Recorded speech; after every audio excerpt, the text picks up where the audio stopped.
따오의 열광적인 신앙의 한계점에 대한 이해.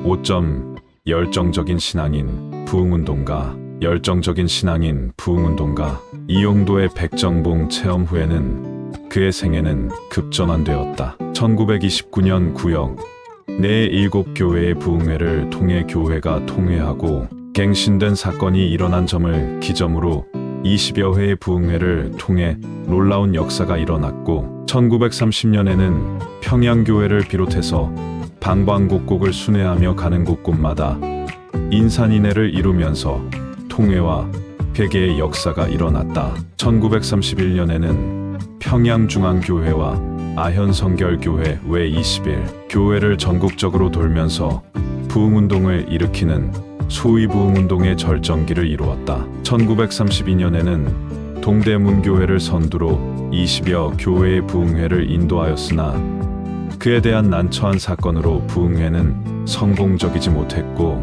1933년 2월 초해주 남본정교회를 끝으로 공식적인 집회를 마감했다. 그의 부흥회에 임하는 자세는 오직 기도를 드려서 내리우시는 지시에 의해서만 움직이기로 하고 오고 가는 것, 어느 교회에 가서 몇 날 집회를 하고 안 하는 것 등 모든 것을 오직 기도를 통해서 내리시는 주님의 지시에 의해서만 동하고 정하기로 하였다라는 면에서 기도로 준비되지 않으면 결코 어떠한 일도 하지 않았다. 그의 설교는 3시간에서 10시간 이상까지 힘있게 하였으며 중간중간에 찬송과 기도를 병행했다. 그러나 어떤 때는 기도만 약 1시간 계속되고 설교는 몇 마디 안 하고 나를 믿지 말고 각각 중심으로 기도한 중에 은혜 받으라고 한 후 통성기도를 시키기도 하였고 어떤 때는 밤 7시부터 예배를 시작하고 설교를 34시간씩 선포한 후 밤이 맞도록 수백 명의 신자들에게 안수 기도를 하였으며 강대상 아래 엎드려 기도로서 밤을 완전히 세웠다 한다. 이런 면에서 보면 지금의 오순절 교단의 은사집회의 형식을 띄었으며 후에는 한국교회의 전형적인 부흥회의 원형을 이루는 것이었다. 그러나 부흥회에 임하는 그의 자세는 온 힘을 다하는 열정 그 자체였다. 아주교회에서는 요한복음 5장에서 끝장까지 성경 낭독만 하였는데 그 성경 낭독이 어찌도 사람을 감동시키고 울리는지 그런 역사는 처음 보았다. 그리고 주일 오후에는 요한복음 13장을 보고 십자가 아래 3가지 사람을 1점 막다라 마리아 2 못을 박은 자 3점 따라간 자들의 심리 상태를 묘사했는데 그 시적 형용과 정적 표현은 참으로 언어 이상의 미술이고 이술 이상의 미용미호이었다 라고 서술하고 있다는 것은 말과 능변에 있어서 실로 감탄할 만한했다. 어떤 때는 성경 말씀만 봉독하고 기도하고 내려오기도 하였으며 어떤 때는 기도로 설교를 대신하기도 하였다. 설교를 한번 시작하면 보통 사람보다 3배에서 5배나 빠른 말솜씨와 외침은 사람의 마음을 감동시키고도 남았으며 설교하다 목이 막히면 쉬었다가 외치고 그래도 안 되면 온 몸짓으로 또한 땀 등으로 열광적인 신앙 형태를 취하였다. 또한 헌금을 하라고 하지도 않았는데 자발적으로 헌금을 하기도 하였다는 면에서 살핀다면 초기 사역은 전체적으로는 큰 무리가 없었다고 보아야 할 것이다. 이렇게 열정적인 부흥회의 집회는 자연히 주일학교 강습회에서도 이루어졌다. 이런 열정적인 용도의 집회를 듣던 수강생들이 다른 강사보다는 용도에게만 시간을 달라고 요청하자 주최 측에서는 용도의 시간을 없애버린 사건이 발생했다. 이런 상황은 용도의 열정적인 설교가 당시 성도들의 영적인 상태의 갈급함에 적절히 반응한 것으로 여겨야 하며 또한 주최 측에서는 용도를 제외함으로 용도는 소외될 수밖에 없었다. 강습회 사건으로 낙심하여 아침부터 누워있던 용도는 환상을 보게 된다. 청년 마귀를 입김으로 물리친 환상을 통해 용도는 내 입에 내 능력을 주노니 나가서 외치고 마귀들을 물리치라는 하늘의 음성을 들었다. 이 사건을 통해 용도는 더욱 더 힘을 내어 부흥회를 인도하게 되었다. 주일학교 강습회 사건 후에는 경성 지방감리사에 명령하게 이 용도를 지방 순회 목사로 임명받았다. 이때부터 호를 시므온이라 하였다. 재령 동부교회 집회는 교회에 대한 비판적인 시각을 나타내므로 용도에게 새로운 전환기를 이루었다. 그는 신앙이나 사랑이란 내용은 하나도 없고 껍데기와 기관과 조직만 남아가지고서 이것이 예수교회라고 전해서 남의 귀한 심령을 해하고 망치고 죽여버리는 것이 현대교회가 아닙니까? 라고 외쳤으며 벽돌로 담을 쌓고 울긋불긋 장식을 해놓은 것이 교회가 아니에요. 이 예배당을 다 불질러 버리고 잿더미 위에서라도 몸과 마음을 아주 바쳐 참된 예배를 드려야 그것이 교회 옷이다라는 내용들은 교회 지도자들에게는 결코 좋게 받아들일 수 없는 부분들이었다.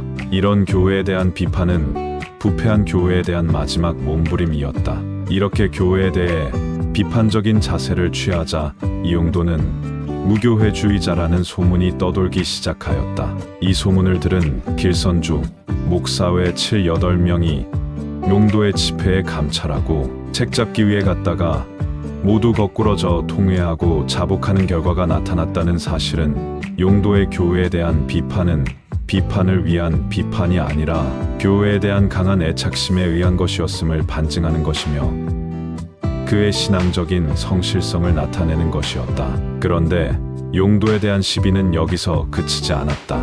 아현 성결교회에서는 악한 교회가 강단에서 교리와 신조를 설명하며 그것을 자랑으로 삼되 그리스도의 마음은 잊어버렸구나. 이런 설교를 통해 용도는 아현 성결교회에서 쫓겨나는 수모를 겪게 되었다. 이 무렵 1931년 8월 12일 황해노에서는 이용도에 대해 금종령 처분이 통과되었다.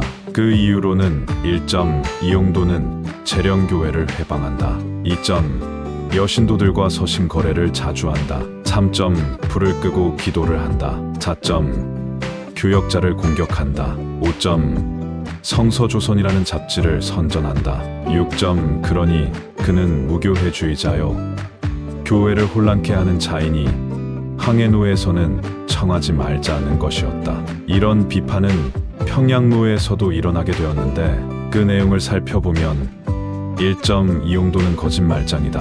2점 이용도는 대접받기를 좋아한다. 3점 이용도는 파괴주의자다. 4점 이용도는 질서를 혼란케 하는 자이다.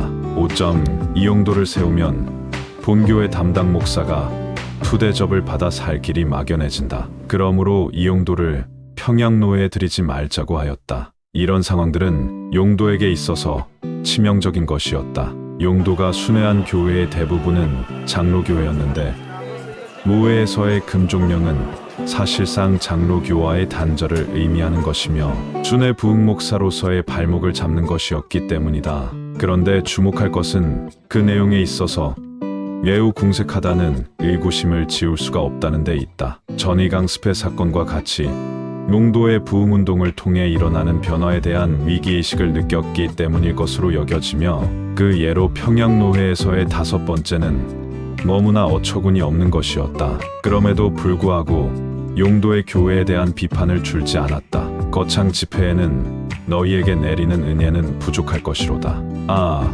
선교사들의 교만함이 너희에게 화가 있으리로다. 겸비하여 배울 줄을 모르고 남을 인도하고 가르치는 자로만 자처하였으니 너희의 눈을 막아 의인을 보지 못하게 하였도다.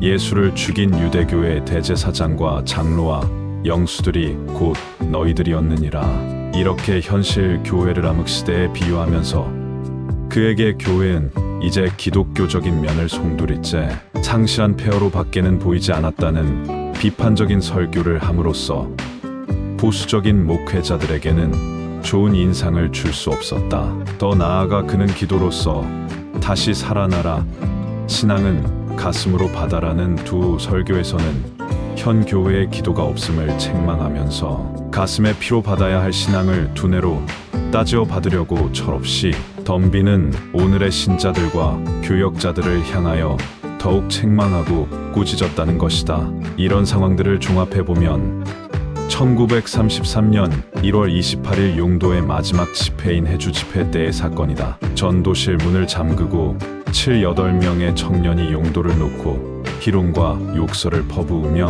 움직이는 손길 발길이 바로 용도를 치고 차대는 사건이 발생하였다. 그런데 그 폭행자들은 교역자와 지도자의 자녀들이 중심이 되었던 것으로 보아서 용도에 대한 지도자들의 시기심이 얼마나 적대적인 상황이었으며 급기야는 돌이킬 수 없는 상황으로 치달았음을 말해준다. 이런 용도에 대한 비판적인 견해들이 있음에도 불구하고 내가 말을 못한다면 그것도 주님의 뜻일 것이 옳시다. 말을 못하게 하여서 당신의 역사를 나타내시려는 것이니 구태여 약을 쓸 필요가 없다라고 할 만큼 용도의 신앙적인 자세는 최선을 다하며 열정 그 자체였음을 의심할 수는 없다. 더 나아가 그의 사역은 정열적이다 못해 죽음에 대한 한 거였다고 여겨질 정도였다. 그럼에도 불구하고 그의 사역의 이면의 배경에는 여전히 빈약한 신학적 기반이 자리 잡고 표면화되고 있었다. 이 영상이 유익하셨다면 구독과 좋아요, 설정해 주시면 큰 힘이 됩니다. 인천 송도역 남인천 농협 앞 배짜마 카페에서 이종호였습니다.